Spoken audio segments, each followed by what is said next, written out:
낙성대역 1번 출구 쪽에 국민은행 있잖아요. 그 앞을 지날 일이 있었는데 난닝건 분의 모습이 눈에 띄었습니다. 그분 옆에 큰 가방이 있었고 목발이 있었고 바지를 무릎까지 걷어 올리고 있더라고요.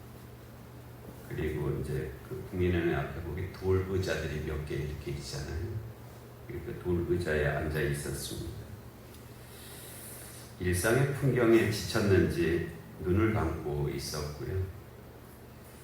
그래서 저와 눈이 마주치지 않았습니다. 순간 제 마음에 다행이다라는 생각이 들더라고요.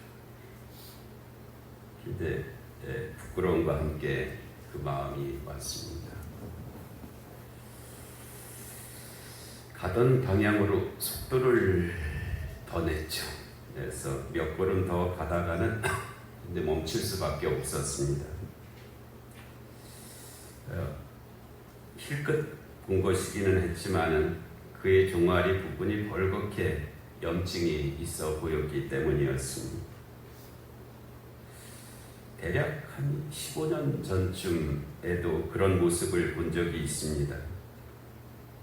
한 청년이 양쪽에 목발을 짚고 교회에 와서 도움을 청했는데 사연을 들어보니까 이분 조선족이었고요. 불법 체류자로 일을 하다가 쫓기게 되어서 높은 곳에서 뛰어내렸는데 이제 다리를 좀 많이 다쳤습니다. 그때 그 다친 다리를 다 치료를 마치지 못하고 퇴원을 하게 되었다는 것입니다. 다리에 핀이 박혀 있더라고요. 그리고 그 다리가 염증으로 많이 부어 있는 그런 상태였습니다. 다 그런 거는 아니지만요. 조선족 분들의 목소리에는 시간을 한 30년쯤 전으로 돌리는 힘이 있습니다. 우리도 사람 목소리 들어보면 그런 게 있잖아요. 좀 이렇게 좀 세속화된 사람의 목소리도 있고요. 아주 순전한 사람의 목소리도 있고 그렇습니다. 보기에도 그 모습이 숨이 막혔어요. 저렇게 어떻게 살라고. 불법 체류자로 어떻게 살 수도 없는데 저렇게 되면 어떻게 살아야 되나. 이 액수를 말씀드리는 게 그렇긴 합니다. 한 20만 원 정도를 드렸습니다. 많은 것도 아니고 또 어떤 관점에서 좀 적은 것은 아니죠. 그런데 그 청년이 이런 많은 것을 받을 수 없다는 게 저는 처음에 더 달라는 뜻인 줄 알았어요. 그런데 정말 제가 드린 것 중에서 10,000원 정도만 받아갔습니다. 10,000원 정도만 나머지를 그냥 돌려주더라고요. 제가 오히려 당혹스러웠고 납득이 가지 않아서 여러 번 권했습니다. 당신 어떻게 사냐? 당장 먹어야 되고 어떻게 해야 될 텐데 좀 가져가라. 걱정하지 말고 가져가라라고 여러 번 권했는데도 끝내 마다하고 그리고 그렇게 갔습니다. 그 뒤로 다시 오지도 않았습니다. 얼굴은 희미한데 그의 부은 다리와 그 목소리의 순전함은 기억에 여전히 생생히 남아 있습니다. 그 돌 위에 앉아있던 다리를 걷었기 때문에 벌겋게 부은 그 다리 그 모습과 그 말씀드린 이 기억이 합쳐져서 저는 길을 되돌려서 그분 앞에 서게 되었습니다. 여전히 눈을 감고 있었기 때문에 제가 기척을 했죠. 그랬더니 그분이 눈을 떴습니다. 근데 그분이 먼저 저한테 잘 계셨나? 라고 문안을 하더라고요. 그리고 또 이어서 점심은 먹었냐? 그리고 아직도 그 교회에 계시냐? 라고 그렇게 안부를 연속해서 물었습니다. 이분도 10여 년 전부터 수차례 저희 교회를 다녀간 분이기는 합니다.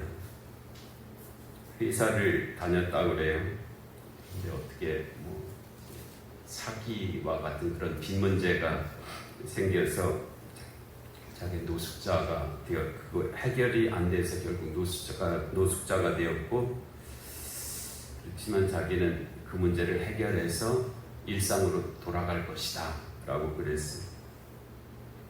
근데 제가 듣기에도 그럴 수 있을 것 같이 그렇게 여겨졌었습니다. 간혹 길에서 이제 마주쳤는데요. 등산 가방에 뭔가를 아주 가득 이렇게 담아 갖고 다녔습니다. 근데 한쪽 발이 짧아갖고 목발을 한쪽을 짚고 다니는 그런 모습이었습니다. 어디서 그리하였는지는 모르겠지만 봄, 여름, 가을, 겨울 계절에 맞는 옷을 대략 입었습니다. 그리고 머리도 늘 감고 다니는 것 같았고요. 냄새가 일단 나지를 않았습니다. 비교적 단정한 모습으로 그렇게 다녔는데요. 그렇지만은 본래의 삶의 자리로 돌아가지는 못하고 늘 길에서 살고 있었습니다. 그 긴 기간을 무슨 힘으로 버티고 살았을까 하는 생각이 그분을 볼 때마다 하게 되고요. 나라면 저렇게라도 살아낼 수 있을까 하는 되물음이 이어졌습니다. 그래도 각박하고 무정한 이 세상이 저분이 살 자리를 어떻게든 내어주었구나 하는 생각도 하게 되었습니다. 지갑에서 얼마를 꺼내드렸는데 담담히 받으며 그분이 저에게 잘 사시라라고 얘기를 합니다.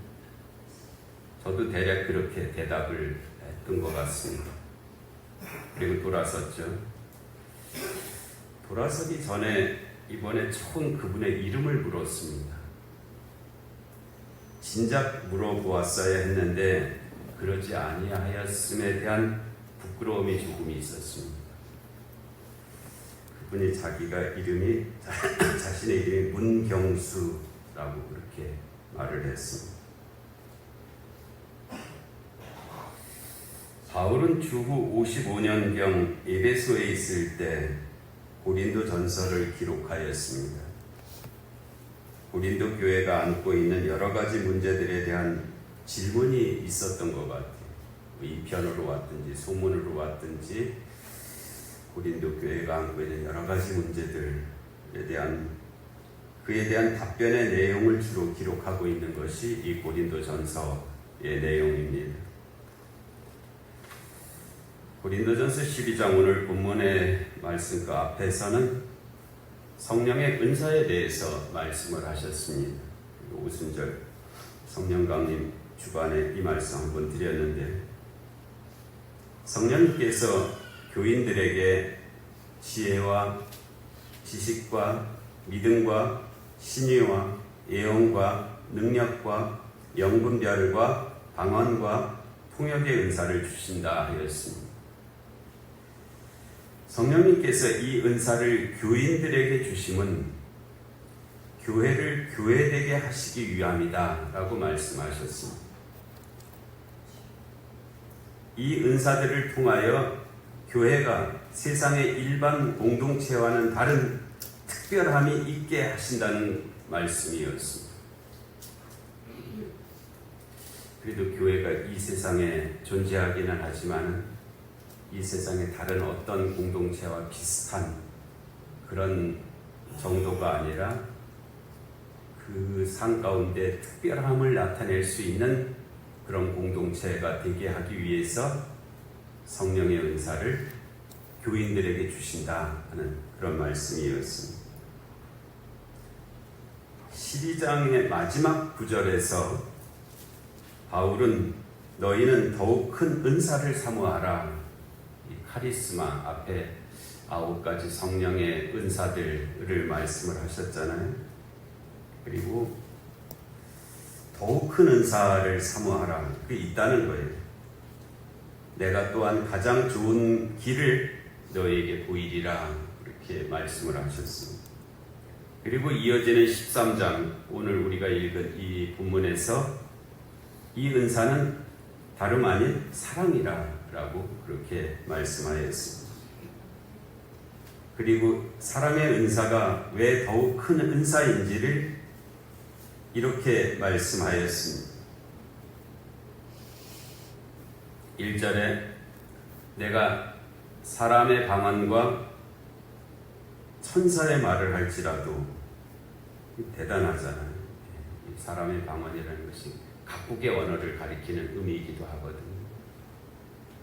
내가 사람의 방언과 천사의 말을 할지라도 사랑이 없으면 소리나는 구리와 울리는 꽹과리가 되고, 2절에 내가 예언하는 능력이 있어 모든 비밀과 모든 지식을 알고, 하나님만이 아시는 거잖아요. 그런데 내게도 그런 예언하는 능력이 있어서 산을 옮길 만한, 또 산을 옮길 만한 모든 믿음이 있을지라도 우리는 작은 고민 하나도 옮겨놓지 못하잖아요. 믿음을 가지고 내 걱정 하나 옮겨놓기도 참 힘듭니다. 누군가로부터 받은 오해 하나 옮겨놓기도 힘들지. 그런데 산을 옮길 만한 모든 믿음이 있을지라도 사랑이 없으면 내가 아무것도 아니다. 3절이 더 강렬하게 다가오죠. 내가 내게 있는 모든 것으로 구제하고, 우리도 구제하기는 하죠. 그러나 정말 1000분의 1, 10,000분의 1로 구제할 수밖에 없잖아요. 그렇게 살아가는데 내가 내게 있는 모든 것으로 구제하고, 또 내 몸을 불살게 내어줄지라도, 선한 일을 하다가 상처가 조금 나면 불같이 화를 내죠. 그러나 내 몸을 불사르게 내어줄지라도 사랑이 없으면 내게 아무 유익이 없느니라.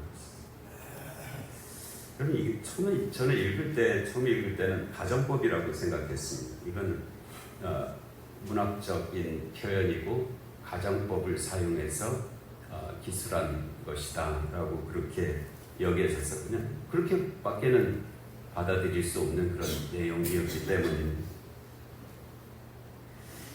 그런데 이게 가정법이 아니라 그의 삶이나 그의 경험을 통한 실제를 단정하고 있다라고 그렇게 이제는 읽혀집니다. 이건 가정법이 아니구나, 이건 실제구나 라는 그런 것입니다.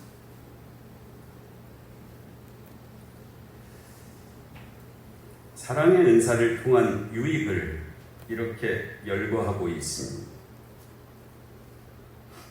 오래 참아서 사랑이 되는 것이 아니고 사랑의 은사가 오래 참을 수 있게 한다는 것입니다. 여기에 우선 열거된 15가지 덕목들은 우리의 삶에서 되어져야 하는 일들입니다. 기본적으로 인간으로서 그래야 되는 것이고요. 더 나아가서 그리스도인으로서 그래야 되는 그런 덕목들이죠. 그런데 우리의 힘으로 잘 안 되는 부분이 있는 그런 덕목들입니다. 그래서 이 말씀을 많은 분들이 암송하시는데 암송하셨으면 좋겠고요. 그 가운데 우선 내가 무엇이 문제인지를 발견하고 깨달을 수 있었으면 좋겠습니다. 마치 이 15가지가 리트머스 시험지와 같이 우리에게 주어지는 그런 의미가 있거든요.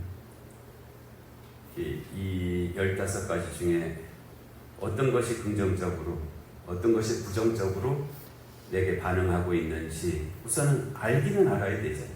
내가 어떤 상태인지, 내가 어떤 존재인지, 내가 어떤 그리스도인인지, 내가 어떤 인간인지 그걸 우선은 알고는 있어야 됩니다.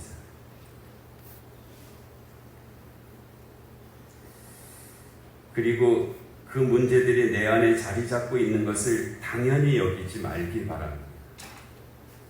우리가 우리 몸 안에 뭐 바이러스나 또는 뭐 기생충이나 뭐 이런 거 있으면 발견하는 즉시 그거 어떻게 해결하려고 하잖아요.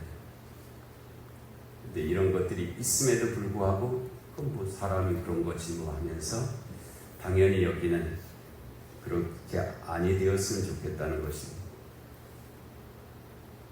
그리고 그 문제들과 거룩한 전쟁을 시작하시기 바랍니다. 네가 죽나 내가 죽나 한번 해보자.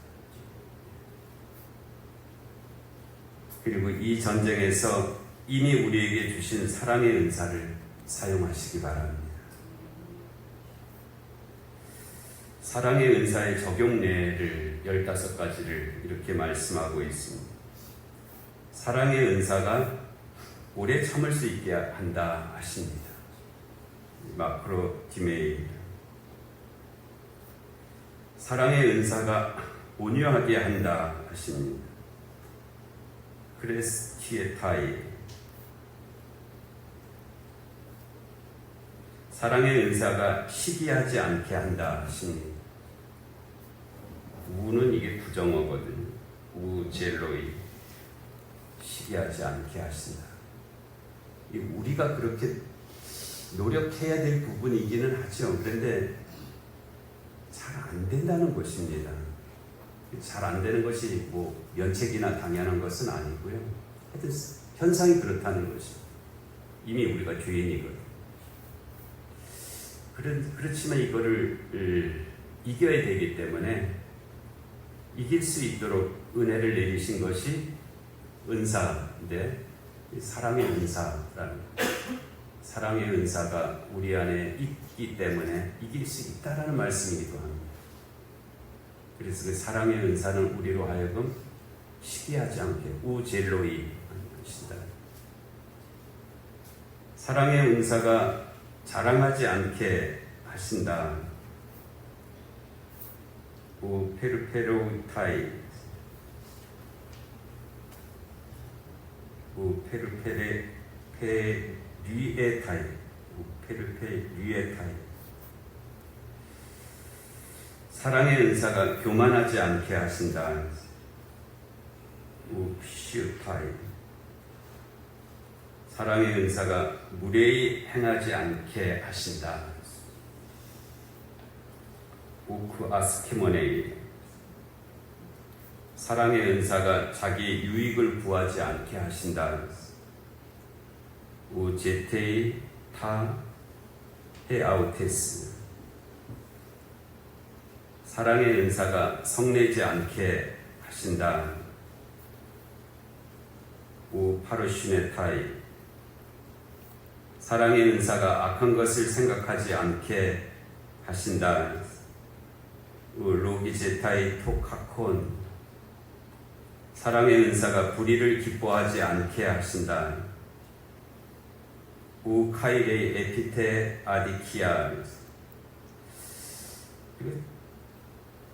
좋은 것을 생각하는 것이 마땅할 것 같은데 우리가 생각하는 것을 이렇게 좀 뒤돌아보면 안 좋은 것을 더 많이 생각하고 삽니다.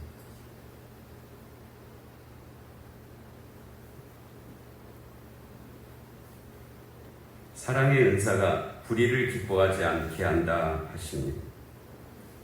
우카이레이 에피테 아디키아 사랑의 은사가 진리와 함께 기뻐하게 한다 하십니다.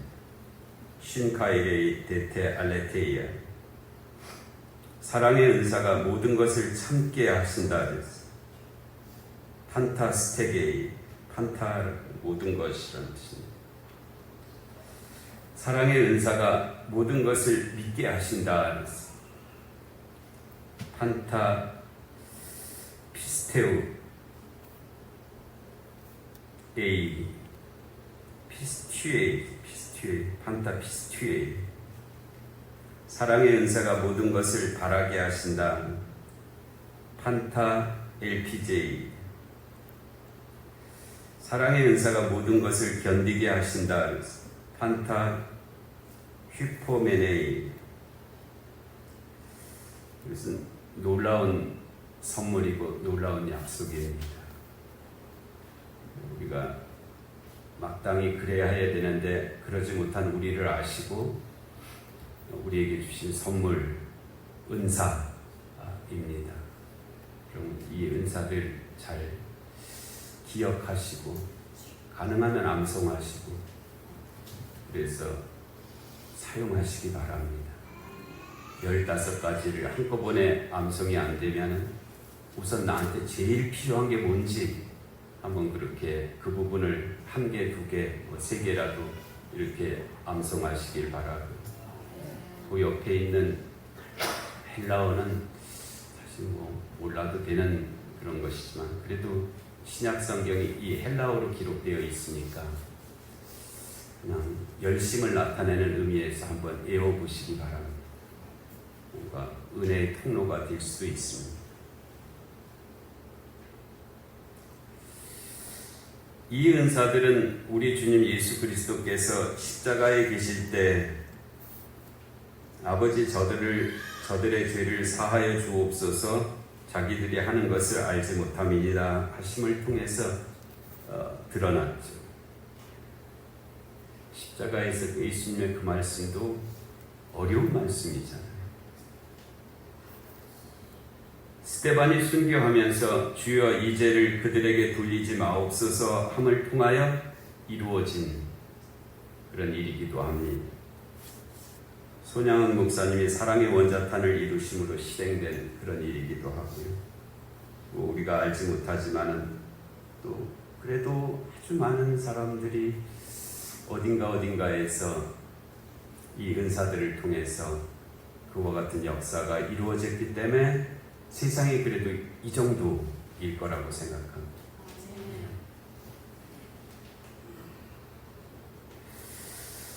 양손에 목발을 짚고 왔던 그 조선족 청년이 20만 원을 중에서 10,000원만 자기가 가져가면서 나머지를 되돌려 주면서 그렇게 한 것은 자기의 유익만을 굳지 않는 일이었다고 생각합니다. 누군가가 이 교회에 와서 도움을 받아갈 터인데 자신이 그것을 다 가져가면 안 된다는 그런 마음이 아니었을까, 그런 생각을 해봤습니다. 그래서 그랬지 않았을까. 다른 이유를 도저히 생각해낼 수가 없는데 이거 내가 다 가져가면 또 다른 누군가가 와서 필요한 사람이 못 가져간다라는 그런 마음이 있었기 때문에, 자기의 유익만을 굳지 않는 마음이었기 때문에 그랬지 않았을까 하는 것이죠.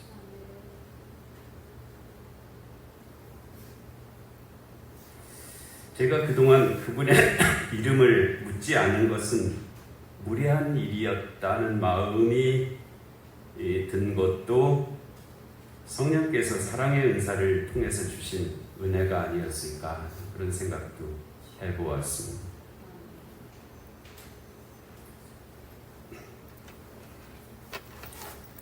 고린도후서는 고린도 전서를 보낸 지 1년 후에 빌립보에서 마게도냐 지방 거기서 쓴 것으로 그렇게 알려져 있는데, 그 내용, 고린도후서의 내용을 보면 고린도 전서에 기록되어 있는 그런 그 어려운 문제들이 상당히 좋아진 그런 모습을 고린도후서를 통해서 읽을 수가 있습니다. 아마도 그렇게 된 데는 고린도전서를 통해서 주신 말씀들, 특별히 12장을 통해서 주신 은사들, 특별히 고린도전서 13장을 통해서 주신 사랑의 은사들에 대한 그 말씀을 그들이 듣고 또 그 은사를 받아들여서 살아낸 그런 결과들이 아닐까 하는 그런 생각이 있습니다. 우리도 그랬으면 좋겠어요.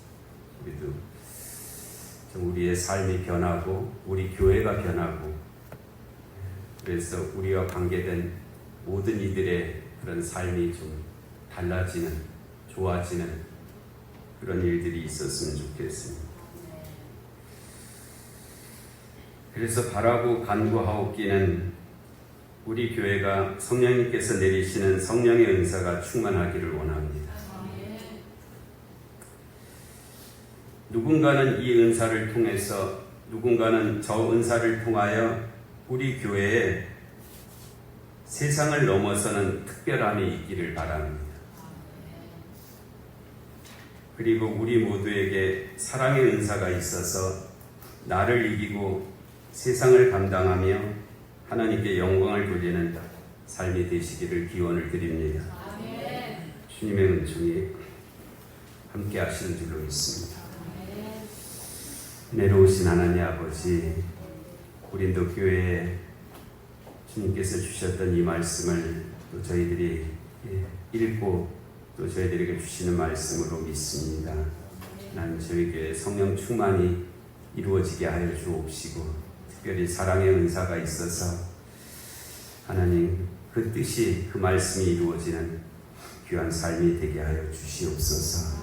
예수님의 이름으로 기도하옵나이다. 아멘.